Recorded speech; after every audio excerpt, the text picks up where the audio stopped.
Hi, I'm Karen. We're here at Montavilla Sewing Center, and today we're talking about the Baby Lock Celebrate Serger.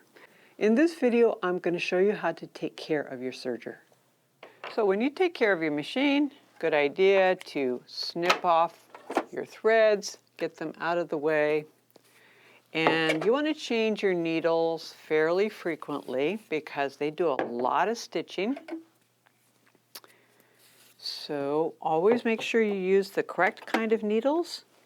And they are right here, the HA by 1SP. That's the type of needle that you should be using for your sewing machine. You can use needles as small as size 11 and as large as size 14. Okay, now to unthread, notice I snipped the threads there, lift up the presser foot and pull the threads out right there at the needle. That's really the only way that you can unthread a serger. Okay, so I'm going to take out my needles, but I want to make sure that those needles don't fall down below. If they do, though, there's this little drawer right here.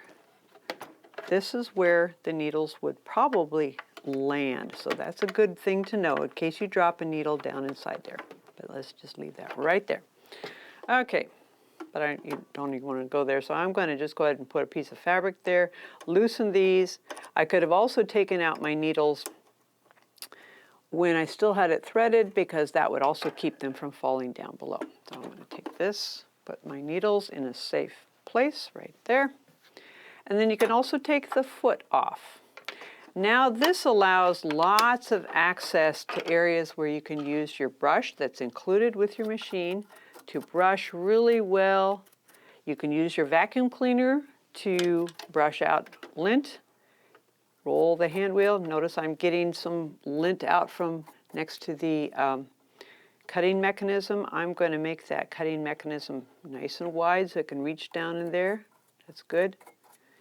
And make it narrower so I can reach there, put it back to where it was before. And moving the hand wheel, you can dust pretty well. Now it's important to make sure that you don't get lint in the ends of the tubes here because that could impact the air threading. Now brushing, that's something that you should do pretty much all the time. You don't even have to really remove the needles of the feet. I just showed you how to do it. To put the foot back on, just line this up. This little bar here goes right underneath that clamp like that. Lower your presser foot and then push the little button on the back like that. That reconnects it right there. Okay, so to put the needles back in, and by the way, when you take just one needle out, one or the other, make sure you tighten up your needle clamp screws because they can vibrate loose and get lost, and you don't want that happening. Now, we're going to put the needles back in. They should be the same size and same age. So if you break one needle, change both of them so they're always the same age.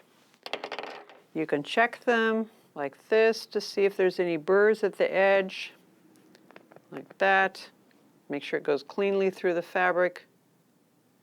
And then your brush has this little needle inserter at the bottom, which is a really nice feature to have. Make sure the flat side on the shank of the needle is facing away from you. Put your presser foot down if you got that on there and poke that right down in there where it's going to sew. I'm going to put the left hand needle in first. And if you look really carefully, you can see the top of the needle is right there at the very top. I'm using the brush here to hang on to my needle rather than just my fingers. It's a little more secure. It keeps it right up there to the top, keeping the pressure on it as I tighten the screw, and that one is done. Then we take the other needle, put it in the same way, poke it right down in there where the left-hand needle sews, right down in there. Boop. There we go. Okay. Now you'll notice that the right-hand needle hangs down a little bit further than the left-hand needle. That's important for the timing. So if you ever have them both the same, that means your left-hand needle is too low. So again, keeping that upward pressure on the needle holder, which is also the brush. We tighten this up like that.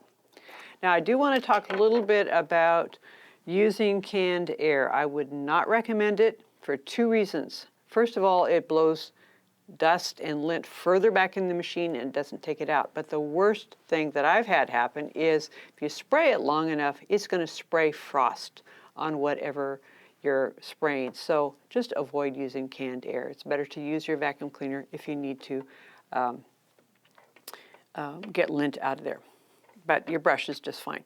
Now, if you need to change this this upper knife here, you have one in your accessory pack, but really to change it and to get it timed just right, because it's important how high it is, it's best to just bring it here to Montavilla Sewing Center and we can change that out for you really quickly. You already have the part. It's an easy, quick change. But it does need to be adjusted just right. Check out our other videos on this machine. If you liked this video, give us a thumbs up. And if you have comments or questions or ideas for other videos you'd like to see, put those in the comments area down below. We have lots of other videos here on our Montavilla YouTube channel, so stay tuned. Thanks for watching. Bye.